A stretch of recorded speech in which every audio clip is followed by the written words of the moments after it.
দর্শক, আপনাদের প্রীতি ও শুভেচ্ছা জানিয়ে শুরু করছি 23তম জাতীয় টেলিভিশন বিতর্ক প্রতিযোগিতার প্রথম রাউন্ডের আজকের অনুষ্ঠান। সাথে আছি আমি মিপা বিশ্বাস। যে বিষয়টি নিয়ে আজ দুটো দলের মধ্যে বিতর্ক প্রতিযোগিতা অনুষ্ঠিত হবে তা হলো বৈশ্বিক উষ্ণতা রোধে অনুন্নত দেশগুলোর করণীয় কিছুই নেই। বিষয়ের পক্ষে বলবে বঙ্গমাতা শেখ ফজিলাতুন্নেসা মুজিব হল, ঢাকা বিশ্ববিদ্যালয়। বিষয়ের বিপক্ষে বলবে শাহজালাল হল, চট্টগ্রাম বিশ্ববিদ্যালয়। প্রিয় দর্শক, আমরা এবারে পরিচিত হয়ে নিচ্ছি আজকের বিতর্ক অনুষ্ঠানের বিতার্কিকদের সাথে।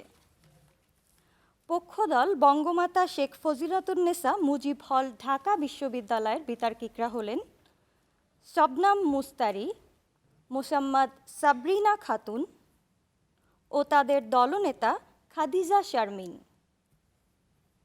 বিপক্ষ দল শাহজালাল হল, চট্টগ্রাম বিশ্ববিদ্যালয়ের বিতার্কিকরা হলেন মোহাম্মদ আরিফ হোসেন সুজন, নাকিব বিন ইসলাম ও তাদের দলনেতা হিমাদ্রি শেখর নাথ।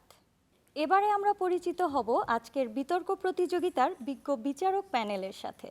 আমাদের মাঝে উপস্থিত হয়েছেন অধ্যাপক doctor Mohammad Shawkat Jahangir, dean faculty of business studies, Jagannath বিশ্ববিদ্যালয়; ডক্টর পৃথিলা নাজনীন নীলিমা, অধ্যাপক বাংলা বিভাগ ও সিনেট সদস্য, জাহাঙ্গীরনগর বিশ্ববিদ্যালয়; প্রকৌশলী আনোয়ার পারভেজ শেফিন, 13তম জাতীয় টেলিভিশন বিতর্ক প্রতিযোগিতায় চ্যাম্পিয়ন দলের দলনেতা ও ফাইনালের শ্রেষ্ঠ বিতার্কিক। সম্মানিত বিচারকবৃন্দ, যে সকল বিষয়ের উপর নম্বর প্রদান করবেন তা হলো উপস্থাপনা 5, ভাষার ব্যবহার ও উচ্চারণ 5, তথ্য ও তথ্য পরিবেশনা 10, যুক্তির প্রয়োগ ও খণ্ডন 5। প্রিয় দর্শক, সবশেষে আমরা পরিচিত হব আজকের অনুষ্ঠানের সম্মানিত সভাপতির সাথে, যিনি সমগ্র অনুষ্ঠানটি পরিচালনা করবেন এবং বিতর্কের ফলাফল প্রদান করবেন। আমাদের মাঝে সভাপতি হিসেবে উপস্থিত হয়েছেন অধ্যাপক ডক্টর খন্দকার মুকাদ্দেম হোসেন, উপাচার্য, বাংলাদেশ উন্মুক্ত বিশ্ববিদ্যালয়। এবারে সম্মানিত সভাপতিকে মঞ্চে এসে আসন গ্রহণ করার জন্য বিনীত অনুরোধ জানাচ্ছি।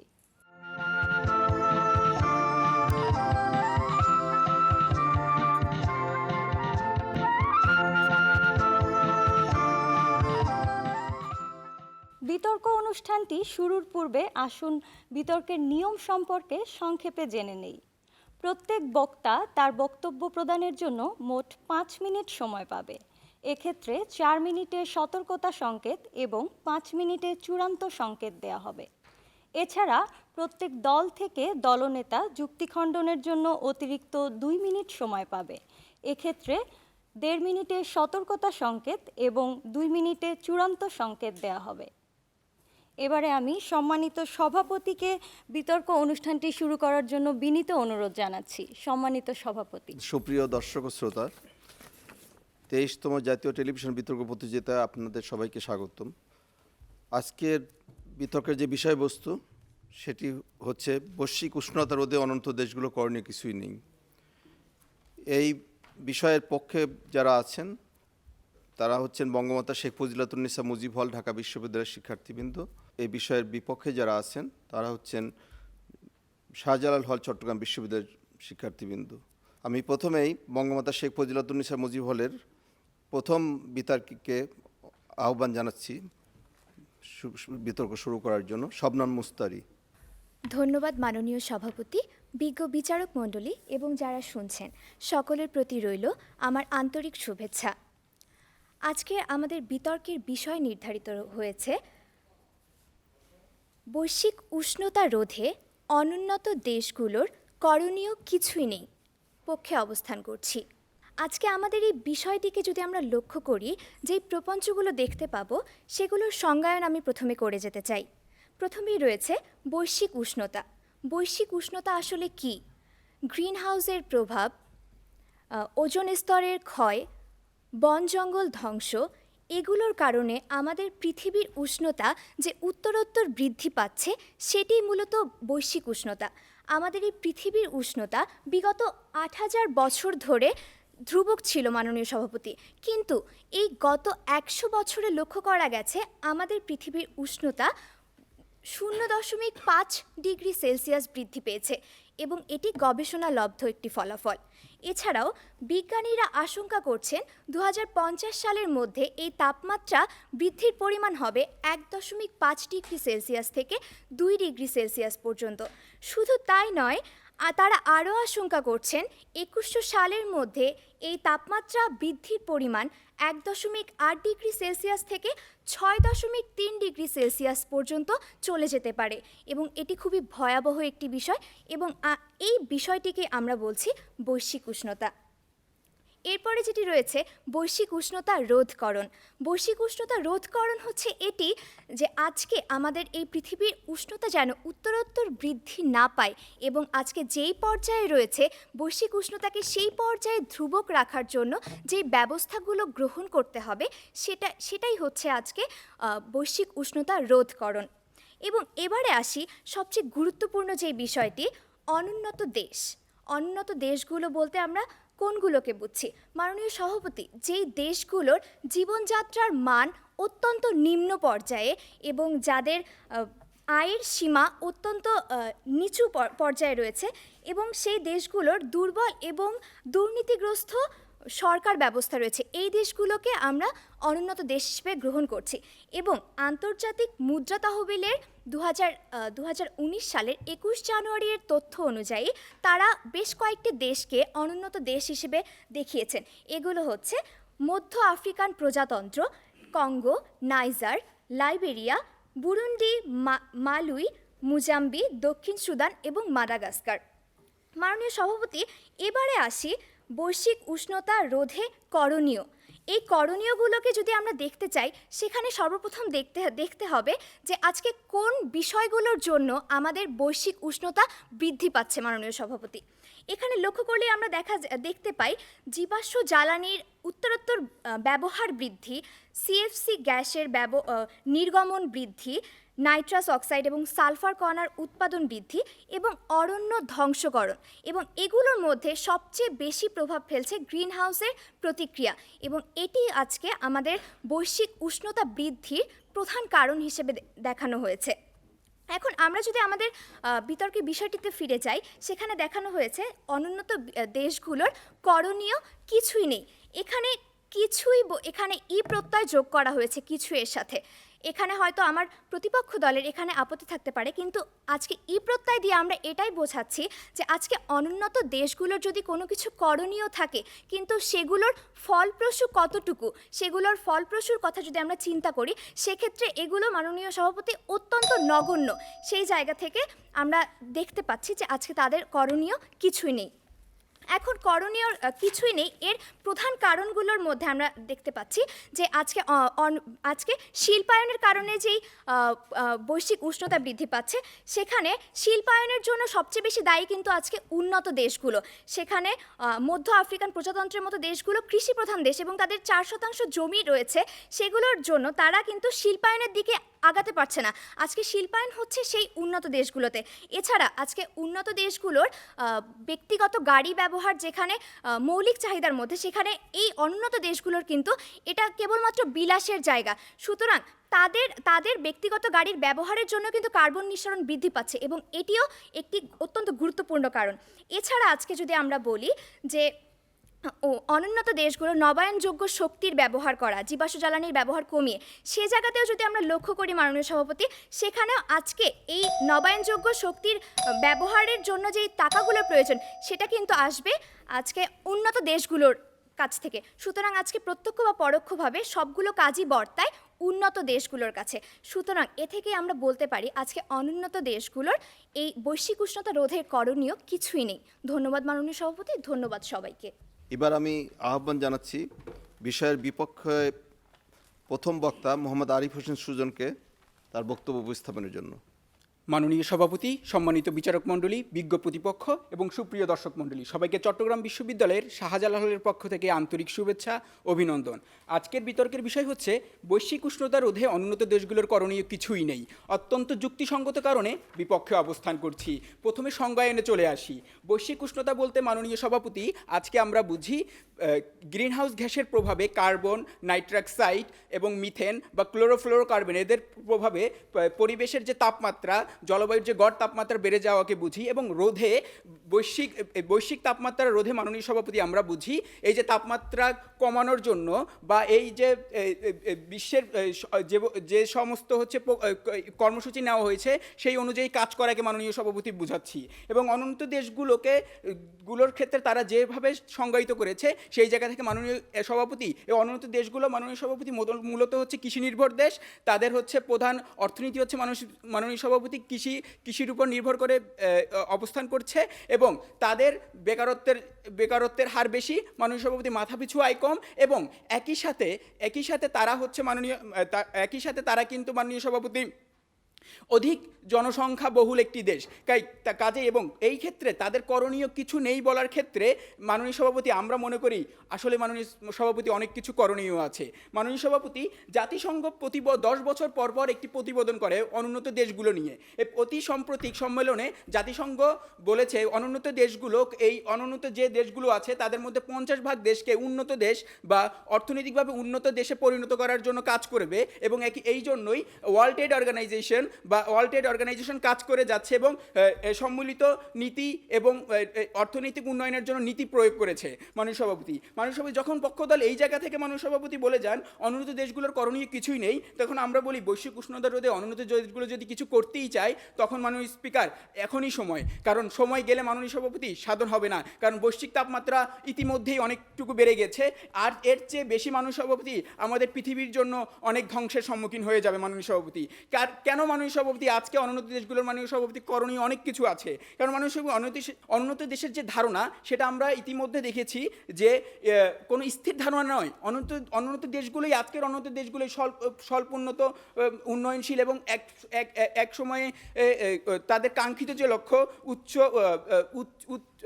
উন্নত দেশে পরিণত হবে। মাননীয় সভাপতি বাজার অর্থনীতির সূত্রগুলো কি বলে? যতই উৎপাদন বাড়বে, যতই কেনাবেচা বাড়বে, ততই জিডিপি বাড়বে। এই উচ্চাকাঙ্ক্ষী উৎপাদন চক্রের মধ্যে পড়ে পৃথিবীর পানি, মাটি, জলাশয়, বনভূমি বিপর্যস্ত হয়েছে। প্রতি বছর পৃথিবী থেকে 18 মিলিয়ন একর বনভূমি উদয় হয়ে যাচ্ছে এবং প্রতিদিন প্রায় 12 কোটি গাছ ধ্বংস করা হচ্ছে, কেটে ফেলা হচ্ছে। মাননীয় সভাপতি এই জায়গা থেকে বিশ্বায়নের একটা ধারণা থেকে মানুষ আরেকটু প্রমাণ করে যায় মাননীয় সভাপতি যে অনুন্নত দেশগুলোর করণীয় অনেক কিছু আছে। বিশ্বায়ন শব্দটি নতুন হলো, জলবায়ুর ক্ষেত্রে এটি বরাবরই ছিল বিশ্বায়িত, কারণ তাপ দূষণ মানবজাতির দায়িত্বহীন কর্মকাণ্ড কোনো বাধা বিঘ্ন ছাড়াই ছড়িয়ে পড়তে পারে বিস্ময়ময়। এই জন্যই মাননীয় সভাপতি ব্রাজিলের আমাজন জঙ্গল ধ্বংস আগুন লাগার ফলে সারা বিশ্বকে উদ্বিগ্ন হতে দেখেছি এবং একটা দেশের মাননীয় সভাপতি পরিবেশের প্রতি বিরূপ আচরণ অন্য দেশগুলোর উপর প্রত্যক্ষ এবং পরোক্ষভাবে ভালোই প্রভাব ফেলে। মাননীয় সভাপতি আজকে এই জায়গা থেকে মাননীয় সভাপতি অনুন্নত দেশগুলো কি করতে পারে? অনুন্নত দেশগুলো মাননীয় সভাপতি বৈশ্বিক উষ্ণতা রোধে দুইভাবে কাজ করতে পারে। অভ্যন্তরীণভাবে নিজ দেশের মধ্যে নিয়ন্ত্রণ ব্যবস্থা করতে পারে এবং আন্তর্জাতিকভাবে পরোক্ষভাবে যারা দূষণকারী এবং উন্নত দেশগুলো যারা আছে তাদেরকে চাপ প্রয়োগ করতে পারে। এটি ট্র্যাক টু ডিপ্লোমেসির মাধ্যমে মাননীয় সভাপতি আমাদের পরবর্তী বক্তা প্রমাণ করে যাবেন। মাননীয় সভাপতি নিজ দেশের মধ্যে নিয়ন্ত্রণ ব্যবস্থা বৈশ্বিক উষ্ণতা রোধে এইখানে ভূমিকা কীভাবে পালন করতে পারে? মাননীয় সভাপতি আজকে একটি দেশের জনসংখ্যা সে একটু বিশ্বের জনসংখ্যার ভিতরে একটি জনসংখ্যা কমানো, সেই ক্ষেত্রে বাংলাদেশের যে পলিসি আমরা দেখেছি বাংলাদেশের পরিকল্পনা মন্ত্রণালয় গ্রহণ করেছিলেন, সেইভাবে মানুষের প্রত্যেকটি দেশ এই জনসংখ্যা কমাতে পারে, কারণ মানুষের সভাপতি বৈশ্বিক উষ্ণতা রোধে জনসংখ্যা খুব গুরুত্বপূর্ণ ভূমিকা পালন করে, কারণ অনুন্নত দেশগুলো এই অধিক জনসংখ্যার চাপে পড়েই তাদেরকে করতে হচ্ছে। মাননীয় সভাপতি তাই কাজই বলে যাই, এটাই স্পষ্ট প্রমাণিত যে বিশ্ব পরিবেশ আজকে ধ্বংসের মুখে। আমাদেরকে এটা বুঝতে হবে যে আমাদেরকে এখনই হচ্ছে জনসংখ্যা কমানোর জন্য কাজ করতে হবে, না হলে আরও অনেক দেরি হয়ে যাবে। আশা করি বিতর্কটি সবাইকে ধন্যবাদ। এবার আমি আহ্বান করব পক্ষ দলের দ্বিতীয় বিতার্কিক মোহাম্মদ সাবরিনা খাতুনকে তার বক্তব্য উপস্থাপনের জন্য। ধন্যবাদ মাননীয় সভাপতি, মাননীয় বিজ্ঞ বিচারক মণ্ডলী এবং উপস্থিত সকলকে। মাননীয় সভাপতি, নদীদের মুখে বিষ ঢেলে দিচ্ছে মানুষ, নদীরা মারা যাচ্ছে। উদীয়মান একজন কবি আদিত্য আনামের প্রকৃতির অধিকার কবিতার দুটি লাইন ছিল এই দুটি। মাননীয় সভাপতি, নদীরা হচ্ছে সেই অনুন্নত দেশগুলো এবং আমরা মানুষরা হচ্ছে সেই উন্নত দেশগুলো, যাদের প্রভাবে আজকে সর্বোচ্চ পরিমাণ যে বৈশ্বিক উষ্ণতার বিষয়টি আলোচিত হচ্ছে, এই বৈশ্বিক উষ্ণতার সর্বোচ্চ দায়ভার যাদের উপরে বর্তায় সেটি হচ্ছে সেই উন্নত দেশগুলো রয়েছে। এবং এই উন্নত দেশগুলোর উষ্ণায়নের প্রভাবটি কিন্তু সবচেয়ে বেশি অনুন্নত দেশগুলো শিকার হচ্ছে। এবং মাননীয় সভাপতি, এই অনুন্নত দেশগুলো যেখানে এই মোকাবেলাটি করতে হিমশিম খাচ্ছে, সেই জায়গা থেকে তাদের ওই অচলায়তন অবস্থা থেকে কিন্তু মাননীয় সভাপতি উত্তরণের নির্ভরশীলতা নির্ভর করে উন্নত দেশগুলোর প্রতি। মাননীয় সভাপতি, আমার দলের প্রথম বক্তা এসে যেই জায়গাগুলো বলে দিয়ে গেছে সেগুলোকে আমি ব্যাখ্যা করি। আমাদের প্রথম ছিল যে আমাদের যে অর্থাৎ উন্নত দেশগুলো যে জীবাশ্ম জ্বালানি ব্যবহার করে সেখান থেকে আমাদের মূলত কার্বন ডাইঅক্সাইডের পরিমাণ দিন দিন বৃদ্ধি পাচ্ছে। এবং আরেকটি উদাহরণ এরকম ছিল যে উন্নত দেশগুলোতে যে ব্যক্তিগত গাড়িগুলো ব্যবহার করা হয় সেখান থেকে কার্বন ডাইঅক্সাইডের পরিমাণ অনেক বেশি নিঃসরণ হয়, যেটা বৈশ্বিক উষ্ণায়নের সবচেয়ে বেশি প্রভাব ফেলে, অর্থাৎ যে গ্রিন হাউস গ্যাসের কথাটি আমরা বলে গেছি। দেখুন মাননীয় সভাপতি, আজকে যদি আমরা নবায়নযোগ্য জ্বালানির কথা তুলে ধরতে চাই তাহলে দেখব যে প্যারিস চুক্তিতে একটি উপাদান এরকম ছিল, জলবায়ু উন্নত দেশগুলো অনুন্নত দেশগুলোকে জলবায়ু তহবিল প্রদান করবে। কেন প্রদান করবে? যেন তারা নবায়নযোগ্য জ্বালানির মাধ্যমে এই যে কার্বন ডাই অক্সাইডের পরিমাণ নিঃসরণের পরিমাণটি আছে সেটি রোধ করতে পারে। দেখুন মাননীয় সভাপতি, এবং এই ক্ষেত্রে অনুন্নত দেশের কথা অনেক পরে আসবে। উন্নয়নশীল দেশগুলোও এখানে আশঙ্কা প্রকাশ করেছে যে তারা যে 2020 সাল পর্যন্ত যে $100 বিলিয়ন হাতে প্রতিশ্রুতি পেয়েছে পাবার, সেটিতে তারা সন্তুষ্ট না, যে তারা নবায়নযোগ্য জ্বালানিটা উৎপাদন করতে পারবে না। ঠিক সেই জায়গা থেকে মাননীয় সভাপতি, আজকে যে অনুন্নত দেশগুলো রয়েছে সেই দেশগুলোর এতটা অপরিমাণ অর্থ সংকটে ভুগছে যে এই কারণে তাদের পক্ষে আসলে কোনো কিছুই করা সম্ভব নয়। মাননীয় সভাপতি, আজকে আমি বিপক্ষ দলের প্রথম বক্তার যেই দুইটি কারণ দেখিয়ে গিয়েছেন যে কেন আসলে এটা অনন্ত দেশগুলোর অনেক কিছু করার থাকে, সেটা হচ্ছে তারা এক অভ্যন্তরীণ দেশের মধ্যে অর্থাৎ নিজ দেশের মধ্যে এটা নিয়ন্ত্রণ আরোপ করতে পারে, দ্বিতীয়ত আন্তর্জাতিকভাবে উন্নত দেশগুলোর প্রতি চাপ প্রয়োগ করতে পারে, অর্থাৎ যারা মূলত বৈশ্বিক উষ্ণায়নে প্রভাব বিস্তার করছে। দেখুন মাননীয় সভাপতি, একটি উদাহরণ দিয়ে যাব। 1997 সালের কিয়োটো প্রোটোকলে বিভিন্ন উন্নত দেশগুলোর প্রতি, বিশেষত কয়েকটি দেশের প্রতি আরোপ করা হয়ে থাকে যে যেন তারা যে কার্বন ডাই অক্সাইডের যে পরিমাণটি আছে সেই নিঃসরণটি কম করতে পারে, কিছু লক্ষ্যমাত্রা তাদেরকে ঠিক করে দেওয়া হয়। এর মধ্যে ছিল যুক্তরাষ্ট্রও একটি দেশ। মাননীয় সভাপতি, যে যুক্তরাষ্ট্রের যে দেশটি এখন উন্নত একটি দেশ, তাদের যে লক্ষ্যমাত্রাটি ঠিক করে দেওয়া হয়েছিল তারা মূলত এই লক্ষ্যমাত্রাটি পূরণ করতে ব্যর্থ হয়েছে এবং সাথে সাথে অন্যান্য দেশগুলো হয়েছে। সুতরাং তার যে বিপক্ষের একটি কথা ছিল যে ইতিমধ্যে বেড়ে গিয়েছে। সুতরাং দেখুন 1997 সালে যে চুক্তিতে যে প্রোটোকলে একটি লক্ষ্যমাত্রা ঠিক করে দেওয়া হয়েছে এবং সেখানে তার পরবর্তী বছরগুলোতে তারা এই যে উষ্ণায়নের পরিমাণটি সেটি রোধ করতে সম্ভব হয়নি। সুতরাং আজকে অনুন্নত দেশের উপরে যদি আমরা এই দায়ভারটা চাপাই যে আসলে তারা করতে পারে, তাদের করার কিছু আছে, সেটি অযৌক্তিক। মাননীয় সভাপতি দেখুন, আজকে তিনি যখন বলে গিয়েছেন যে আন্তর্জাতিক চাপের কথাটি বলে গিয়েছেন, আজকে ইউরোপের যে দেশগুলো আছে তারাই কিন্তু চায়না বা অন্যান্য যে দেশগুলো আছে, উন্নত দেশগুলো আছে, তাদের প্রতি চাপ প্রয়োগ করতে পারছে না। অর্থাৎ যেই উন্নত দেশগুলো আছে, উন্নত দেশগুলো নিজেরাই হিমশিম খাচ্ছে, তাদের যে বৈশ্বিক উষ্ণায়নের প্রভাবটি আছে সেটি রোধ করতে বা কমিয়ে আনতে, হ্রাস করতে। সুতরাং সেই জায়গা থেকে আজকে কোনোভাবেই অনুন্নত দেশগুলোর পক্ষে সম্ভব না এই উন্নত দেশগুলোর প্রতি বা যারা এই বৈশ্বিক উষ্ণায়নের সর্বোচ্চ দায়ভার বহন করে তাদেরকে চাপ প্রয়োগ করে তাদেরকে সেই জায়গা থেকে তুলে আনার কথা। দেখুন মাননীয় সভাপতি, আজকে একটা সময় পৃথিবীতে আমাদের কত সুশীতল বাতাস ছিল, বাতাসটি বিষমুক্ত ছিল। আর সেই জায়গা থেকে একটি সুইজারল্যান্ডের জুরিখে একটি সুইস জেনারেল ইনস্টিটিউশনের একটি গবেষণা, যেটি সায়েন্স জার্নাল নামে সায়েন্স জার্নাল প্রকাশিত হয়েছিল, সেখানে উল্লেখ করা ছিল 1 লাখ কোটি গাছ লাগাতে হবে যদি আমরা এই উষ্ণায়নটি কমাতে চাই।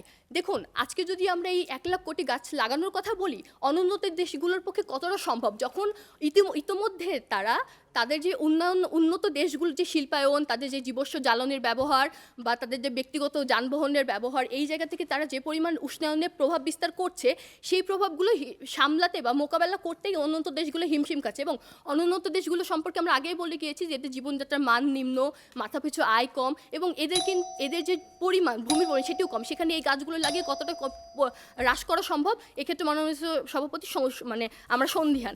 সেই জায়গা থেকে আমরা আজকে বলছি যে বৈশ্বিক উষ্ণতা রোধে আসলে অনুন্নত দেশগুলোর করণীয় কিছু নেই। যে কিছু করার থাকে সেটা প্রত্যক্ষ বা পরোক্ষভাবে উন্নত দেশগুলোর সাথেই সম্পৃক্ত। এই কারণে অনুন্নত দেশগুলোর আসলে কিছু করার নাই। এবার আমি আহ্বান করব বিপক্ষ দলের দ্বিতীয় বক্তা নাকিব বিন ইসলামকে তার বক্তব্য উপস্থাপন করার জন্য। মাননীয় সভাপতি, আমাজন যখন পুড়ছিল পুরো বিশ্বের মানুষ তখন হতাশ ছিল। কারণ কেন? বিশ্বের অক্সিজেনের 20% অক্সিজেন সরবরাহ করতো অ্যামাজন। ঠিক সেইভাবে আপনি যখন ব্রাজিলের অ্যামাজন পুরার সঙ্গে নিজের যে দায়বদ্ধতা, নিজের যে মাননীয় স্পিকার দুঃখ প্রকাশ সেটি করছেন, ঠিক তেমনি একটি উন্নত দেশ হিসেবেও আপনি যদি কোনো একটি পদক্ষেপ বৈশ্বিক উষ্ণতা রোধের জন্য নেন, সেটির সুফলও কিন্তু পুরো বিশ্ব ভোগ করবে। আমরা মনে করি সেই প্রেক্ষাপটে দাঁড়িয়ে আজকের বিতর্কের বিষয় বৈশ্বিক উষ্ণতা রোধে অনুন্নত দেশগুলোর করণীয় কিছুই নেই, অর্থাৎ সরাসরি বিরোধিতা করছি। ধন্যবাদ মাননীয় সভাপতি আমাকে কিছু বলার সুযোগ প্রদান করার জন্য। মাননীয় সভাপতি, একটি বিষয় লক্ষ্য করবেন, সেটি হচ্ছে কেউ একজন পাপ করলে সে পাপের জন্য তাকে প্রায়শ্চিত্ত করতে হবে। আপনি পাপ করেননি বলে আপনি সমাজের জন্য, দেশের জন্য ভালো কিছু করবেন না। এই ধরনের উদাহরণ দিয়ে, এই ধরনের কথা বলে মানুষের বিতর্ক জিততে চাইলে সেটি কখনোই বিতর্ক হয় না, সেটি একটি আলোচনা হয়। আমরা মনে করি মাননীয় স্পিকার, প্রত্যেকটি দেশেরই নিজের কিছু দায়বদ্ধতা রয়েছে। সে দায়বদ্ধতা থেকে তাকে মানুষকে বিভিন্ন পদক্ষেপগুলো নিতে হবে।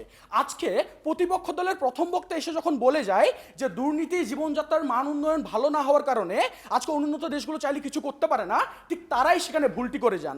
আমরা মনে করি দুর্নীতিকে মানুষের কন্ট্রোল করার জন্য একটি অনুন্নত দেশ অনেক বেশি পদক্ষেপ নিতে পারে এবং মানুষের আরও বেশি মানুষের অ্যাকাউন্টেবল করতে পারে তার দেশের আমলাতান্ত্রিক সিস্টেমগুলোকে। আমরা মনে করি মানুষের উন্নত দেশগুলোতে যে পরিমাণ জলবায়ু রক্ষার্থে মানুষের টাকা অনুদানগুলো আসে, সেই টাকাগুলো যদি তারা ভালোভাবে মানুষের ব্যবহার করে বিভিন্ন দিকে, সেটি তাদেরকে বৈশ্বিক উষ্ণতা রোধে আরও বেশি সাহায্য করবে। আমরা মনে করি মানুষের উন্নত দেশগুলো যদি তাদের দেশের মানুষকে সচেতন করতে পারে, সচেতন করার মাধ্যমে তাদেরকে যদি পরিবেশ বান্ধব বানাতে পারে, এই মানুষগুলো একদিন পরিবেশের সম্পদ হিসেবে মানুষের বিশ্বের বিভিন্ন দেশের মানুষের কাছে ছড়িয়ে পড়বে, বিশ্বের বিভিন্ন দেশের মানুষের কাছে মানুষের বৈশ্বিক উষ্ণতা রোধের সচেতনতাগুলো গড়ে তুলবে। আমরা মনে করি এই ধরনের পদক্ষেপগুলোই একটি দেশকে অন্য একটি দেশের উপর চাপ প্রয়োগ করতে অনেক বেশি সাহায্য করে। তাহলে পুরো বিতর্কে আজকে আমরা বিপক্ষ দল থেকে আপনাকে দেখাবো অনুন্নত দেশগুলো অভ্যন্তরীণভাবে আসলে কি করতে পারে। অভ্যন্তরীণভাবে তারা মানুষের সোলার সিস্টেম চালু করতে পারে। আপনি হয়তো বলতে পারেন তাদের তো বিভিন্ন ধরনের শিল্প কারখানা মাত্র উদীয়মান, সেখানে সোলার সিস্টেম এখনো পর্যন্ত তারা এই ধরনের মানুষের এত টাকা তারা ইনভেস্ট করতে পারবে না। আমরা বলছি না তাদেরকে শিল্প কারখানাগুলোতে আসলে মানুষকে সোলার সিস্টেম ব্যবহার করতে হবে। তারা চাইলে ঘরে যে বিদ্যুতের প্রয়োজন হয় সেটি মানুষকে সৌর বিদ্যুতের মাধ্যমে সেটিকে মানুষকে চাহিদাটি মেটাতে পারে। তারা বায়োগ্যাসের মাধ্যমে মানুষের জনগণের সেই গ্যাস সরবরাহটি করতে পারে। তাহলে এখানে মানুষের অনেক কার্বন মানুষের নিঃসরণ কমে যেতে পারে। সেটি হচ্ছে তাদের পদক্ষেপ। মানুষের আমরা জানি মানুষের আপনি যদি উন্নত দেশ হিসেবে সে পদক্ষেপগুলো নেন, আপনি বিশ্বের মুখে একটি রোল মডেল হিসেবে গড়ে উঠতে পারবেন। সেটি বাংলাদেশ হয়েছিল। বাংলাদেশ বৈশ্বিক উষ্ণতাতে শুধুমাত্র 0.4% মানুষের কন্ট্রিবিউশন করে, কিন্তু বাংলাদেশের প্রধানমন্ত্রী বলেছেন যে আমরা যেটুকু পরিমাণ মানুষ সভাপতি বৈশ্বিক উষ্ণতাতে কন্ট্রিবিউশন করি, আমরা সেখান থেকেও 20% কমানোর জন্য পদক্ষেপ নিয়েছি। আমরা জানি মানুষের সোনালী ব্যাগ তৈরি করার আমরা পদক্ষেপ নিয়েছি। আমরা দেখেছি ইউনিয়ন পরিষদ থেকে শুরু করে জেলা পরিষদের প্রত্যেকটা সরকারি অফিসে কিভাবে মানুষকে সোলার সিস্টেম বসানো হয়েছে, কিভাবে সাধারণ বৈদ্যুতিক চাহিদা, গ্যাসের চাহিদাগুলো এই ধরনের বিভিন্ন পদক্ষেপের মাধ্যমে মানুষ সভাপতি করা হচ্ছে। এগুলি হচ্ছে মানুষের ছোট ছোট পদক্ষেপ, যেগুলোকে আপনি কখনোই প্রত্যক্ষ বা পরোক্ষ কোনো একটি মানুষকে ট্যাগ লাগিয়ে দিয়ে আপনি বলতে পারেন না সেটি কোনো পদক্ষেপ রাখে না। আমরা দেখিয়ে যাব, সেটি হচ্ছে আপনি যখন আমরা দেখেছি বাংলাদেশের মতো দেশগুলো বিভিন্ন ধরনের ফান্ড করেছে, যে বিসিসিটি ফান্ড, বিসিসিসি আরএফ ফান্ড, সেই ফান্ডগুলোতে বিভিন্ন ধরনের অনুদানগুলো আসে, সেই অনুদানের মাধ্যমে তারা বিভিন্ন ধরনের প্রকল্প বাস্তবায়ন করতে সাহায্য করে। এবং আমরা দেখেছি দুর্নীতির কারণে জাতিসংঘ যখন জিএসএফ এর অনুমোদন কিন্তু টাকাটি ক্যান্সেল করে দেয়, সেখানে মানুষ আর কিছু প্রকল্পের অভাব রয়েছে। এই যে অনুন্নত দেশগুলো যদি প্রকল্পগুলো গ্রহণ করে, তাহলে সেখানে বিদেশি ফান্ডগুলো আসবে এবং পরিবেশবাদী যে সংগঠনগুলো রয়েছে তাদেরকে সে সুযোগ সুবিধাগুলো দিবে, তাদেরকে বিভিন্ন ধরনের সাহায্য সহযোগিতাগুলোর মাধ্যমে আন্দোলনটিকে আরো বেশি শক্ত করবে। আমরা মনে করি এটি হচ্ছে পদক্ষেপ। এই পদক্ষেপগুলো ছোট ছোট পদক্ষেপগুলোই একটা শক্তিশালী আন্দোলন গড়ে তুলতে পারে পরিবেশ রক্ষার্থে, বৈশ্বিক উষ্ণতা রোধ করতে। তাই কবির ভাষায় একটি কথা বলতে চাই, সেটি হচ্ছে আপনি যদি ছোট একটি দেশ হিসেবে আপনি যদি এই ধরনের পদক্ষেপগুলো নেন, উন্নত দেশের জন্য সেটি আরো বেশি সহজ হয় এবং উন্নত দেশ তখন আপনার প্রতি দায়বদ্ধ থাকবে। আপনি ছোট দেশ হিসেবে এই কাজগুলো করেছেন, এখন আমার সেই দায়বদ্ধতা রয়েছে আপনার ভালোর জন্য সেই কাজটি করা। তাই আজকে মনে করি সব দিক বিবেচনা করে বিপক্ষ দল বিতর্কটি জিতে। ধন্যবাদ মাননীয় সভাপতি, ধন্যবাদ সবাইকে। এবার আমি পক্ষ দলের তৃতীয় বিতার্কিক খাদিজা শারমিনকে আহ্বান করছি তার বক্তব্য উপস্থাপন করার জন্য। ধন্যবাদ মাননীয় সভাপতি। মাননীয় সভাপতি, আপনাকে এবং বিজ্ঞ বিচারক মণ্ডলীগণকে আমি শীতের শুভেচ্ছা জানাবো নাকি গ্রীষ্মকালের শুভেচ্ছা জানাবো সেটি বুঝতে পারছি না। কারণ মাননীয় স্পিকার, আমরা বর্তমান যেই সময়ে দাঁড়িয়ে আছি সেখানে মাননীয় সভাপতি বৈশ্বিক উষ্ণতা একটি মুখ্য বিষয় হয়ে দাঁড়িয়েছে। মাননীয় সভাপতি, আমার স্মৃতি যদি আমার সাথে প্রতারণা করে না থাকে, তাহলে মাননীয় সভাপতি, আমাদের দলের যে প্রথম বক্তা রয়েছেন তিনি শুরুতেই এসে বলে গিয়েছিলেন যে আন্তর্জাতিক মুদ্রা তহবিলের যে ক্যাটাগরি রয়েছে সেই অনুযায়ী অনুন্নত দেশগুলোর একটি তালিকা তিনি দিয়েছিলেন। কিন্তু মাননীয় সভাপতি, আমাদের যে প্রতিপক্ষ দলের বন্ধুরা রয়েছেন তারা বারবার এসে বাংলাদেশের কথা বলছেন। আমরা যে ক্যাটাগরিগুলো বলেছিলাম তার মাঝে আমরা উল্লেখ করেছিলাম যে একটি দেশের দুর্বল ও দুর্নীতিগ্রস্ত সরকার ব্যবস্থা। মাননীয় সভাপতি, আপনি লক্ষ্য করে দেখুন, আমাদের রয়েছে দেশনেত্রী শেখ হাসিনা, বঙ্গবন্ধুর কন্যা এবং আমাদের জাতির জনকের কন্যা। সেখানে মাননীয় সভাপতি, বাংলাদেশকে বারবার অনুন্নত দেশগুলোর সাথে গুলিয়ে ফেলবার কোনো প্রয়োজনীয়তা আমি দেখতে পাচ্ছি না। এরপরে মাননীয় সভাপতি, আপনি দেখুন, প্রতিপক্ষ দল আমাদেরকে বারবার বলে গিয়েছেন যে অনুন্নত দেশগুলো এটি করতে পারে, অনুন্নত দেশগুলো আন্দোলন করতে পারে, অনুন্নত দেশগুলো সচেতনতা তৈরি করতে পারে। কিন্তু মাননীয় সভাপতি, আমাদেরকে তো প্রথমেই বাস্তবতার দিকে একটু চোখ বোলাতে হবে।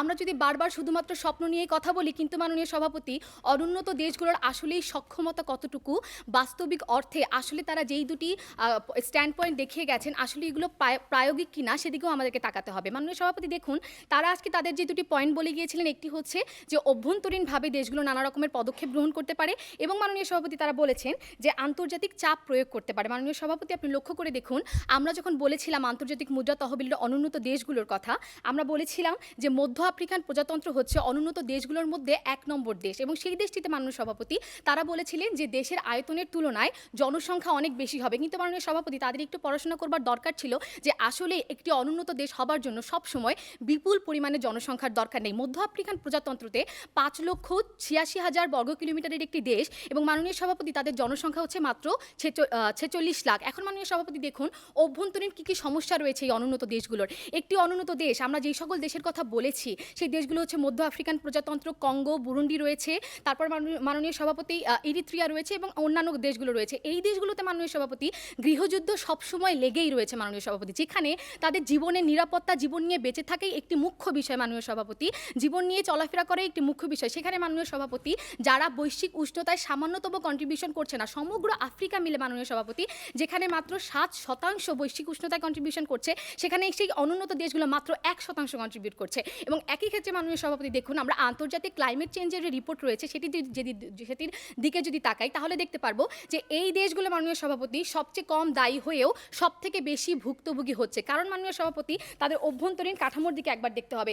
একটি দেশের মাননীয় সভাপতি তাদের গৃহযুদ্ধ লেগে রয়েছে, জঙ্গিবাদ রয়েছে, একই সাথে মাননীয় সভাপতি তার যে আবাদি জমি রয়েছে তারও মাননীয় সভাপতি অধিকাংশই শুষ্ক, অর্থাৎ তাদের যে অর্থনীতি কৃষি নির্ভর, সেখানে মাননীয় সভাপতি আজকে আমরা দেখছি যে আমাদের বৈশ্বিক উষ্ণতার জন্য দায়ী হচ্ছে শিল্পায়ন। কিন্তু এই অনুন্নত দেশগুলো মাননীয় সভাপতি শিল্পায়নের ধারের কাছেও নেই, সেখানে তারা কৃষিকে দিয়েই তাদের অর্থনীতিকে সচল করতে পারছে না। শিল্পায়ন তাদের কাছে বিশাল বড় একটি স্বপ্নের মতো ব্যাপার, যেখানে মাননীয় সভাপতি আজকে শিল্পায়নের জন্য কার্বন ডাইঅক্সাইড বাড়ছে, গ্রিন হাউস গ্যাস ইফেক্ট বাড়ছে, সেখানে মাননীয় সভাপতি এই অনুন্নত দেশগুলো ভুক্তভোগী হচ্ছে। কিন্তু মাননীয় সভাপতি আজকে তারা বলেছেন যে ব্যক্তিগত পর্যায় থেকে এক এক করে এগিয়ে আসতে হবে। মাননীয় সভাপতি আমি একটিমাত্র গাছ লাগালাম, আমার একটিমাত্র গাছের একটি অক্সিজেন হলো, কিন্তু মাননীয় সভাপতি বিপক্ষে যখন 100টি কার্বন ডাই অক্সাইড থাকবে মাননীয় সভাপতি, আমার এই একটি অক্সিজেন কিভাবে কাজ করবে মাননীয় সভাপতি সেটি আমি বুঝতে পারছি না। একই সাথে মাননীয় সভাপতি আমাদের যে প্রথম বক্তা রয়েছেন তিনি কিন্তু বলে গিয়েছিলেন যে আজকে কিছুই করার নেই বলতে আমরা বোঝাচ্ছি ফলপ্রসূ হওয়ার যে ব্যাপারটি রয়েছে সেটিকে। অর্থাৎ মাননীয় সভাপতি আজকে যদি আমরা কিছু করিও বৈশ্বিক উষ্ণতা কি আসলেই রোধ হবে নাকি মাননীয় সভাপতি আমাদের অভ্যন্তরীণ কাঠামো বলি বা আন্তর্জাতিক অবস্থায় আমাদের যে সক্ষমতা নেই সেটির প্রভাবে মাননীয় সভাপতি আমরা যে কাজটি করতে পারবো না এবং আদৌ যে মাননীয় সভাপতি বৈশ্বিক উষ্ণতা রোধ হবে না সেটিকে আমরা বারবার বোঝানোর চেষ্টা করছি। মাননীয় সভাপতি তারা আন্তর্জাতিক চাপের কথা বলেছেন। মাননীয় সভাপতি দেখুন আমাদের প্যারিস চুক্তি হয়েছে যেটি এতদিন পর্যন্ত আমরা প্রায়োগিক অর্থে প্রয়োগ করতে পারিনি। 100 কোটি টাকার যে নবায়নযোগ্য শক্তির যে তহবিলটি ছিল সেটি মাননীয় সভাপতি অনুন্নত দেশগুলো পায়নি। এদিকের দিকে একটু তাকাতে হবে। একই সাথে মাননীয় স্পিকার এই তো মাত্র এখন পর্যন্ত চলছে COP25 যেখানে মাননীয় স্পিকার আন্তর্জাতিক মহলে আমরা যে জাতিসংঘের কথা বলি তারা মাননীয় স্পিকার উদ্বেগ প্রকাশ করছে যে আমাদের যে এতগুলো চুক্তি হয়েছে তারপরে মাননীয় সভাপতি আমাদের বৈশ্বিক উষ্ণতা তো কমেইনি বরঞ্চ মাননীয় স্পিকার বেড়েই চলেছে। আমাদের সন্তান গ্রেটা বারবার রাস্তায় বসে পড়ছে কিন্তু তবুও মাননীয় সভাপতি আমরা আমাদের বৈশ্বিক উষ্ণতা রোধে কিছুই করতে পারছি না। সেখানে মাননীয় স্পিকার ইউরোপের দেশগুলো বারবার এগিয়ে আসছে, তারপর মাননীয় সভাপতি জাতিসংঘ বারবার এগিয়ে আসছে, যুক্তরাজ্য এবং চায়নার 40% যে বৈশ্বিক উষ্ণতা রোধে তারা যেইভাবে দায়ী তাদেরকে মাননীয় স্পিকার তাদের পথ থেকে সরাতে পারছেন এবং কমাতে পারছে না। সেখানে মাননীয় সভাপতি একটি দেশ যারা নিজেরাই খেয়ে পড়ে বেঁচে থাকতে পারছে না, অভ্যন্তরীণ অবস্থায় গৃহযুদ্ধ জঙ্গিবাদ সব কিছু নিয়ে যাদের কাঠামোই নষ্ট, তারা কি করে মাননীয় সভাপতি কন্ট্রিবিউট করবে? এবং একই সাথে মাননীয় সভাপতি আমরা যে বারবার কথা বলেছি যে আমাদেরকে তো বাস্তবতার দিকে তাকাতে হবে, শুধুমাত্র স্বপ্নে গিয়ে আমরা কি করতে পারবো ভবিষ্যতে কি করতে পারবো আমাদের কাঠামো আছে কিনা সেগুলো নিয়েও ভাবতে হবে। তাই মাননীয় সভাপতি আজকে আমরা আবারও বলে যেতে চাই নিরীহদের উপরে দোষটা পাবেন না, যাদের সবল সক্ষমতা রয়েছে তাদের ঘাড়ে আরও বেশি করে দায়িত্ব দিন। তাই মাননীয় সভাপতি সবাইকে ধন্যবাদ। আমি আমার বক্তব্য এখানে শেষ করছি। এবার আমি আহ্বান জানাবো বিপক্ষ দলের সর্বশেষ বক্তা দলনেতা হিমাদ্রি শেখর নাথকে তার বক্তব্য উপস্থাপন করার জন্য। ধন্যবাদ মাননীয় স্পিকার। আজকের বিতর্কটি কোনোভাবে কিন্তু দোষারোপের বিতর্ক না, আমরা কিন্তু কাউকে দোষারোপ করছি না, আর আমরা এটাও করছি না যে কার আসলে দোষ বেশি কার আসলে দোষ কম, এটাও কিন্তু আমরা বিতর্ক করছি না। আজকে আমরা কিন্তু খুব সহজ একটা বিতর্ক করছি। বিতর্কটি হচ্ছে এমন যে এই যে পরিবেশ দূষণ হচ্ছে বা এই যে আপনার বৈশ্বিক উষ্ণতা বাড়ছে সেই বৈশ্বিক উষ্ণতা বাড়ার ক্ষেত্রে এই বৈশ্বিক উষ্ণতা রোধে কে কতটুকু ভূমিকা রাখতে পারে এবং কে কতটুকু ভূমিকা রাখার ক্ষেত্রে আমরা দেখছি যে আসলে উন্নত দেশ বেশি ভূমিকা রাখতে পারে কারণ তাদের সক্ষমতা আছে, অনেক কিছুই আছে, কিন্তু তারপরেও কি অন্য দেশগুলো এমন কোনো কিছুই করণীয় নেই?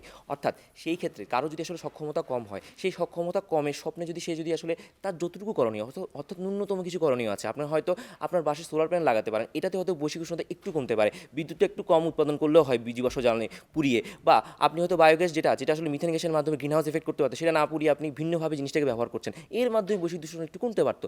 এরকম পদক্ষেপগুলো কি আপনি নেবেন কিনা বা নেবেন না কিনা এটা নিয়ে মূলত আসলে বিতর্কটি। এটা চেয়ে আসলে বেশি কিছু না, তার চেয়েও বড় কথা তারা আসলে ইতিহাসটি ভুলে গেছেন।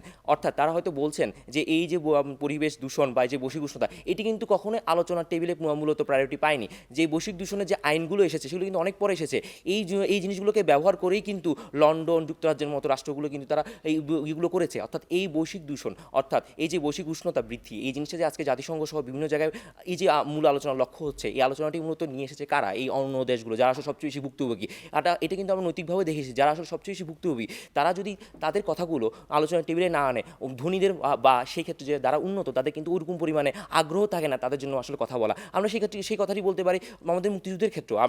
আমরা যদি আজকে এই পাকিস্তান ছিল আসলে সেই চতুর্থ শক্তিশালী সামরিক শক্তি, তার বিরুদ্ধে যদি আজকে অস্ত্র ধরে না দাঁড়াতাম বা বঙ্গবন্ধু শেখ মুজিবুর রহমান যদি আমাদেরকে আজকে সেই ধরনের নেতৃত্ব না দিত তাহলে কিন্তু আমরা কখনো জিততে পারতাম না। তাহলে এই সাহসটি আমার থাকা দরকার ছিল। তাহলে সেই প্রেক্ষাপটে আমরা যখন সেই সক্ষমতার বিচারটি করতাম সেই সক্ষমতাকে বিচার করলে আমরা কখনো সাহস পেতাম না। আমাদের ছিল সেই আবেগটি, আমাদের ছিল সেই ইচ্ছাটি যে আমরা যেভাবে হোক বৈশ্বিক উষ্ণতাকে রোধ করতে চাই, যেভাবে হোক আমরা কাজ করতে চাই, এবং সেই জন্য আমরা কিন্তু ট্র্যাক টু ডিপ্লোমেসির মতো বিষয়গুলো এনেছি। আমরা দেখেছিলাম যে কূটনৈতিক দ্বিতীয় পথ অর্থাৎ কীভাবে বাংলাদেশের নাগরিকগুলো সারা বিশ্বে যেখানে ছিল সেখানে কিন্তু আন্দোলন চালিত কথা বলেছিল, কনসার্ট ফর বাংলাদেশ করেছিল, কীভাবে সপ্তম ফ্লিটকে কিন্তু আটকে দিয়েছিল। এই জিনিসপত্রগুলো কিন্তু হয়েছে, ট্র্যাক টু ডিপ্লোমেসি কিন্তু এইভাবে কাজ করেছে। তাহলে এই প্রেক্ষাপটটি কেন এখানে কাজ করবে না? কেন আসলে সাউথ সুদানের একটা নাগরিক যদি আজকে দাঁড়িয়ে বলে যে তোমার কারণে আমার দেশটা আসলে নষ্ট হচ্ছে, তোমার কারণে হচ্ছে আমি আসলে ভুক্তভোগী হচ্ছে, তাহলে কেন সেখানে তোর উন্নত দেশের যে মানুষগুলো রয়েছে তার কথা শুনবে না? সেই উন্নত দেশের মানুষগুলো কেন তার সরকারকে চাপ প্রয়োগ করবে না যে আলোচনার টেবিলে যে আলোচনাটি হচ্ছে সেই আলোচনার ক্ষেত্রে তোমাকে অবশ্যই ফান্ডটি দিতে হবে, তোমাকে অবশ্যই অন্য দেশগুলোর যে ভূমিকা সেক্ষেত্রে তোমাকে কাজ করতে হবে, কার্বন ট্যাক্সটি বাড়িয়ে দিতে হবে, তার জন্য কাজ করতে হবে। এটি আসলে সে কেন করবে না? কেন আসলে কাজটি হয় না?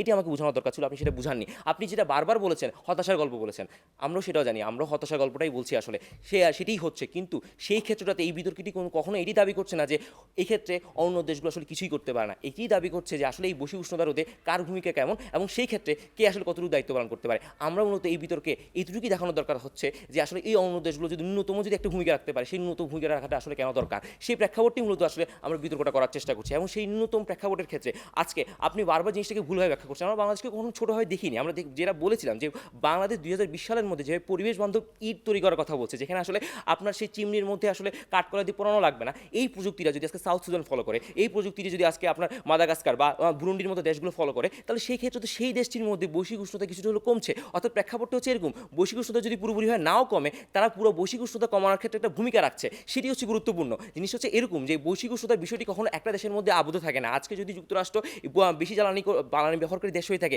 এই দেশটি কিন্তু আসলে সবচেয়ে বেশি পরিমাণে ইফেক্টেডও হচ্ছে। আমরা দেখেছিলাম যে তারা কীভাবে ফ্লোরিডা বিচের ওয়াল নির্মাণ নিয়ে বলছে, তারা কীভাবে সাইক্লোনগুলো দূর করার জন্য কথা বলছে। তাহলে স্বাভাবিকভাবে এটা আমি বুঝতে পারছি যে এই বৈশ্বিক উষ্ণতার যে প্রভাব সেটা সব দেশেই পড়ছে। এখন সেই সব দেশে যখন পরে এই কুফলের কারণে, ঠিক একই রকমভাবে কোনো একটি দেশ যদি তার নিজের জায়গা থেকে একটু কম পরিমাণে দূষণটি কমায়, তাহলে তার প্রভাবটিও কিন্তু সব দেশে পড়ে, তার সুফলটিও কিন্তু সব দেশে পড়ে। ঠিক একই রকমভাবে আমরা সবসময় ইথিওপিয়াকে আমরা সব বলেছিলাম যে তারা যখন 33 কোটি গাছ একদিনে লাগিয়েছিল, আমরা সেটাকে উৎসাহ দিয়েছি, আমরা বলেছিলাম এটার প্রভাবটি আসলে সারা বিশ্ব পাবে। ঠিক একই রকমভাবে অ্যামাজন যখন কাটা হচ্ছিল, তখন আমরা বলেছিলাম যে এই অ্যামাজন কাটার প্রভাবটি আসলে সবাই ভোগ করবে। তাহলে সেই প্রেক্ষাপটে আজকে যদি অন্য দেশগুলো, যদি আপনি বলে থাকেন যে 7% আসলে দূষণের ভূমিকা রাখছে, সেই 7% দূষণের ক্ষেত্রে যদি তারা সেই দূষণটি কমাতে পারে, তারা যদি সেই প্রেক্ষাপটে তাদের প্রজেক্টগুলো বাস্তবায়ন করতে পারে। আমরা দেখেছিলাম যে সাউথ সুদানের ক্ষেত্রে সবচেয়ে গুরুত্বপূর্ণ হচ্ছে কীভাবে গ্রিন স্টার্টআপটাকে ডেভেলপমেন্ট করতে পারে, কিন্তু সাউথ সুদানের সমস্যাটি হচ্ছে তারা ওরকম কোনো প্রজেক্টই ডেভেলপ করতে পারেনি। $400 কোটি মতো অনুমোদন দেওয়া হয়েছিল, তারা সেটা নিতেই পারেনি, কারণ তাদের কোনো প্রজেক্টই ছিল না। এরকম অহরহ উদাহরণ আছে যে অন্য দেশগুলো সেটা করতে পারছে না।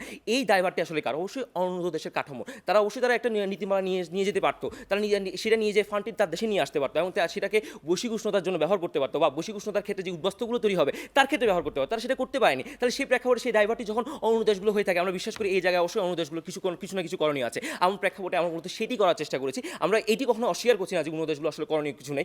উন্নত দেশগুলোর অবশ্যই অনেক কিছু করণীয় রয়েছে, কিন্তু সেই করণীয়গুলোকে স্মরণ করিয়ে দেওয়ার দায়িত্বটি কার, যে আসলে ভুক্তভোগী বেশি। আমরা বিশ্বাস করি স্মরণ করিয়ে দেওয়ার দায়িত্বটি অবশ্যই অন্য দেশকে পালন করতে হবে। সেটি যদি সে নীরব দর্শকের ভূমিকা পালন করে, সে যদি মনে করে যে আমি অক্ষম, আমি গরিব, আমি কথা বলতে পারবো না, তাহলে আসলে তার কথা কেউ শুনবেও না। এটি হচ্ছে প্রেক্ষাপট, এটি হচ্ছে বাস্তবতা। এই জন্য ডিওন্টোলজিতে বলে থাকে, প্রিন্সিপালে যদি আপনি কোনো কিছু বিশ্বাস করে থাকেন, প্রথমত সেই প্রিন্সিপালের জন্য দাঁড়ান। অন্ততপক্ষে অন্য দেশগুলো কিছু করতে না পারলেও সে যদি ডিওন্টোলজি সেই মতবাদটি মানে, ফিলোসফি সেই মতবাদটি মানে, তাহলে সেই প্রেক্ষাপটে প্রিন্সিপাল হিসেবে হলো না বলবে, এবং এইভাবে কিন্তু এগিয়ে যাবে। এভাবেই আসলে মূলত করণীয়টা হয়। ধন্যবাদ সভাপতি। এবার যুক্তি খণ্ডনের পালা, এবং এই যুক্তি খণ্ডনের প্রথমে আমি আহ্বান করছি পক্ষ দলের দলনেতা খাদিজা শারমিনকে। ধন্যবাদ মাননীয় সভাপতি, আমাকে পুনরায় সুযোগ প্রদানের জন্য। মাননীয় সভাপতি, আজকে আমরা আমাদের যে বিতর্কটি শুরু করেছিলাম, সেই বিতর্কে আমরা বলেছিলাম যে আমাদের আসলে বৈশ্বিক উষ্ণতা রোধে আমাদের যে করণীয়টি, অনুন্নত দেশগুলো যে করণীয়গুলো রয়েছে, সেগুলো আদৌ ফলপ্রসূ কিনা। এবং মাননীয় সভাপতি, আমি আমার বক্তব্যে যে উদাহরণটি দিয়েছিলাম যে আমার একটি অক্সিজেন মাননীয় সভাপতি, যে অপর পক্ষ থেকে 100টি কার্বন ডাইঅক্সাইড, এরকম একটি উদাহরণ মাননীয় সভাপতি আমি দিয়ে গিয়েছিলাম। মাননীয় সভাপতি, আমাদের যে প্রতিপক্ষ দলের বন্ধুরা রয়েছেন, তারা তিনজনই এসে শুধুমাত্র অনুন্নত দেশের কথা বলেছেন। কিন্তু মাননীয় সভাপতি, তারা অনুন্নত দেশগুলো বলতে ঠিক কোন দেশগুলোকে বোঝাচ্ছেন, সেই দেশগুলোর কি অবস্থা, একই সাথে মাননীয় সভাপতি কোন মানদণ্ডে তারা তাদেরকে অনুন্নত দেশগুলো বলছেন, এই রকম আমরা কোনো মানদণ্ড আজকে পাইনি। মাননীয় সভাপতি, দেখুন, আমাদের যে বিপক্ষ দলের দলনেতা ছিলেন, তিনি বলেছেন যে সাউথ সুদানের একজন নাগরিক যদি আজকে এসে বলে যে হ্যাঁ আমার দেশে তো ক্ষতিগ্রস্ত হচ্ছে, সুতরাং তোমার দেশ যেহেতু আমাকে ক্ষতিগ্রস্ত করছে, তোমার দেশকে এই দায়ভার বহন করতে হবে। মাননীয় সভাপতি, দেখুন, পুঁজিবাদী সমাজের কথা যদি আমরা আজকে ভুলে যাই, তাহলে মাননীয় সভাপতি আমরা মনে হয় অনেক বড় ভুল করে ফেলবো। যেখানে মাননীয় সভাপতি, যেই দেশগুলোতে আমরা নামে মাত্র পারিশ্রমিক দিয়ে বিশাল বড় প্রজেক্ট এবং অনেক বেশি পরিশ্রমের কাজ তাদেরকে দিয়ে করিয়ে নিতে পারি, সেখানে মাননীয় সভাপতি এবং মাননীয় সভাপতি, আমরা যে আমাদের অনুন্নত দেশের ক্রাইটেরিয়া বলেছিলাম, সেখানে কিন্তু আমরা বলেছিলাম যে শিক্ষা এবং সচেতনতার অভাব। মাননীয় সভাপতি, দেখুন, একটি দেশের মানুষ তারাই কিন্তু আবার মাননীয় সভাপতি স্বীকার করে গেছেন যে আজকে কেন সাউথ সুদান কাজ করতে পারেনি, তারা পারেনি কারণ মাননীয় সভাপতি তাদের এমন কোনো প্রজেক্টই ছিল না। এই কথাই তো আমরা বলতে চাচ্ছি মাননীয় সভাপতি, যে অভ্যন্তরীণ যে কাঠামোটি রয়েছে, এটি তো মাননীয় স্পিকার উন্নয়নের জন্য বিপুল পরিমাণে সময় আমাদের প্রয়োজন রয়েছে। আমরা কি সেই ভবিষ্যৎ নিয়ে বিতর্ক করব, নাকি আজকে আমরা মাননীয় সভাপতি আমাদের বর্তমান কাঠামোতে যেই সমস্যা বিদ্যমান, সেই বর্তমান কাঠামোতে তারা মাননীয় সভাপতি কিছু করতে পারবে কিনা, এবং মাননীয় সভাপতি তারা যদি কিছু করেও থাকে, সেটি আদৌ আমাদের বৈশ্বিক উষ্ণতা রোধ করতে পারবে কিনা, সেটি নিয়ে মাননীয় সভাপতি আমাদের আজকের বিতর্কটি। এখন মাননীয় সভাপতি, তারা বলেছেন যে মাদাগাস্কার আজকে কেন পরিবেশ বান্ধব ইট বানাতে পারবে না, যেটি মাননীয় সভাপতি আজকে বাংলাদেশ বানাতে পারছে।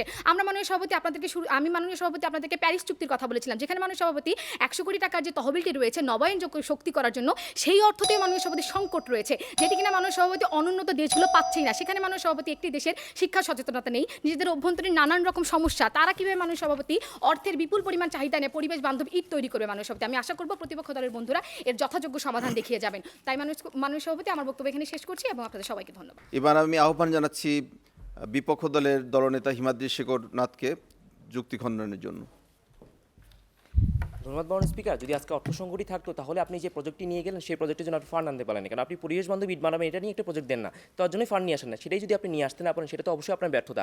তাহলে অবশ্যই এই ব্যর্থতাই হচ্ছে আপনার করণীয়, অবশ্যই আপনার এখানে কিছু করণীয় আছে, এটা আপনাকে স্বীকার করে নিতে হবে।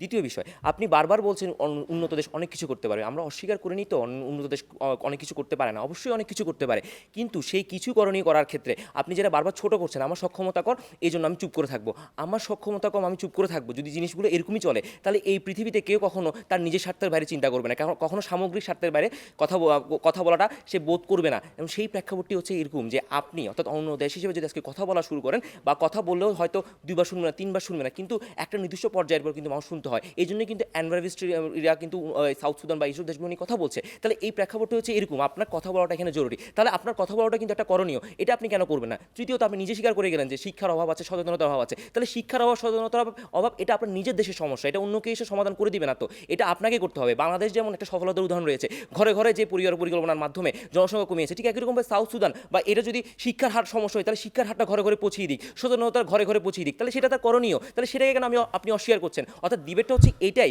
বা বিতর্কটি হচ্ছে এই জায়গায়, তার যদি ন্যূনতম কিছু করণীয় থাকে সেটা সে করবে কিনা। আমরা বিশ্বাস করি এই ন্যূনতম করণীয়টা আপনি বলছেন প্রয়োজনীয়তা রয়েছে, আপনি নিজেই বলছেন এই সচেতনতার অভাবে আসলে সেই প্রজেক্টটি ডেভেলপ করতে পারছে না। তাই সচেতনতার অভাবে যদি প্রজেক্টটি ডেভেলপ করতে না পারে, তাহলে এক, এই সচেতনতা তৈরি করার দায়িত্ব সরকারের, দুই, এই সচেতনতার মাধ্যমে প্রকল্পটি বাস্তবায়ন করার দায়িত্ব সরকারের, তিন, এই প্রকল্পের মাধ্যমে টাকা নিয়ে আসার দায়িত্ব সরকারের। তাহলে এই প্রেক্ষাপটটি অন্য দেশকে আপনি কিভাবে দেখছেন? এটা তো অন্য দেশের করণীয়, তাহলে এই সাউথ সুদান সরকারের করণীয়, এটা মাদাগাস্কার সরকারের করণীয়, এটা বুরুন্ডি সরকারের করণীয়। এই এতটুকু যদি দায়িত্ববোধ তার থাকে, এতটুকু যদি তার করণীয় থাকে, তাহলে বিতর্কটিতে আমরা আসলে জিতি। অর্থাৎ আমরা এটি দেখানোর চেষ্টা করছি, এই ছোট পার্থক্যই দেখানোর চেষ্টা করছি যে অনেক কিছু করণীয় বনাম আপনার যে করণীয়টিগুলো আছে আপনি সেটি করছেন কিনা, অনেক কিছু করণীয় বনাম আপনার যতটুকু করণীয় দরকার সেটি আছে কিনা। সেজন্যই বিতর্কে বারবার বলা হয়েছে করণীয় কিছুই নেই, অর্থাৎ আমাদের দেখানো দরকার ছিল যে করণীয় কিছু হলেও আছে, এবং সেই কিছু হলেও আছের ক্ষেত্রে যে প্রেক্ষাপটগুলো দরকার, যে প্রথমে বললাম যে প্রিন্সিপালি আপনার কেন করণীয় আছে, দ্বিতীয়ত আপনার দেশের স্বার্থে কেন করণীয় আছে, তৃতীয়ত সামগ্রিক স্বার্থে আপনার কেন করণীয় আছে, এবং চতুর্থত পুরো বিশ্বের প্রেক্ষাপট নিয়ন্ত্রণ করার ক্ষেত্রে আসলে কেন করণীয় আছে, এবং সেখানে ট্র্যাক টু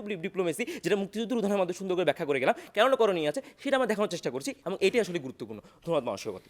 তো দুটি দলই আমরা পক্ষ এবং বিপক্ষ দুটি দলেরই বক্তব্য শুনলাম, প্রাণবন্ত আলোচনা হয়েছে, সবাই যুক্তিতর্কের মাধ্যমে তাদের বিষয়গুলো উপস্থাপন করেছেন। উপস্থাপনার বিষয়টি, ভাষার ব্যবহার, যুক্তিখণ্ডন, তথ্যের পরিবেশনা সব কিছু মিলিয়ে চমৎকার একটি বিতর্ক হলো। ইতিমধ্যে বিজ্ঞ বিচারক মণ্ডলী ফলাফল প্রকাশ করার জন্য দ্রুত কাজ করে যাচ্ছেন। আমি আমার বিজ্ঞ বিচারক মণ্ডলীকে অভিনন্দন জানাচ্ছি। আমি অভিনন্দন জানাচ্ছি পক্ষ বিপক্ষ দু দলকেই। এখানে দেখুন, দুটো দলকে যে জিনিসটা আমি একটু জানানোর চেষ্টা করব সেটি হচ্ছে যে আসলে অনুন্নত দেশ আর উন্নয়নশীল দেশ কিন্তু এক না। বাংলাদেশ কিন্তু অলরেডি ট্রানজিশনাল স্টেজে, আমরা কিন্তু উন্নয়নশীল দেশে কিন্তু রূপান্তরিত হয়ে গিয়েছি। সেই জায়গাটা কিন্তু খুব কেয়ারফুলি এই বিষয়টা কিন্তু ব্যাখ্যা করা দরকার ছিল, যে দলই আপনারা করে থাকেন। আর বৈশ্বিক উষ্ণতার রোধটা আসলে দেখুন, একসময় কিন্তু আমাদের একটা মাত্র লিনিয়ার একটা বিষয় ছিল যে জলবায়ু পরিবর্তনের বিষয়টিকে আমরা কিভাবে দেখতাম, এটাকে আমরা রৈখিকভাবে আমরা এটাকে রেসপন্স করার চেষ্টা করতাম। সেটি ছিল হচ্ছে রিলিফ বেসড। মানে সবসময় আমরা দেখেছি যে যখন দুর্যোগ হয়েছে, মহাদুর্যোগ হয়েছে সারা বিশ্বে, তখনই শুধুমাত্র রিলিফ দেওয়া হয়েছে।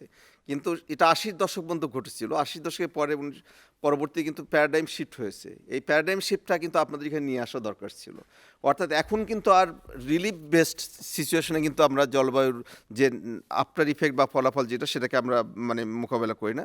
এখন যে জিনিসটা আসছে সেটি হচ্ছে আমাদের মানে জলবায়ু নিরসন, জলবায়ু ঝুঁকি নিরসন, জলবায়ুর মানে উপশম, অর্থাৎ mitigation measure, disaster risk reduction measure. এবং এখানে শুধু তাই না, ডিজাস্টার ম্যানেজমেন্ট সাইকেল বাংলাদেশের ক্ষেত্রে যদি আপনারা উদাহরণ দেন, সারা বিশ্বে কিন্তু একই রকম আছে, যে সেখানে ডিজাস্টার ম্যানেজমেন্ট সাইকেল আছে, কিন্তু সেই সাইকেলে কিন্তু অনেকগুলো এরিয়া আছে। সেখানে রিকনস্ট্রাকশন, রিহ্যাবিলিটেশন, ডিজাস্টার প্রিপেয়ারনেস, তারপর সেখানে ডিজাস্টার কোপিং মেকানিজম, এবং তার সাথে ডিজাস্টার রেজিলিয়েন্স একটা নতুন কনসেপ্ট এসছে।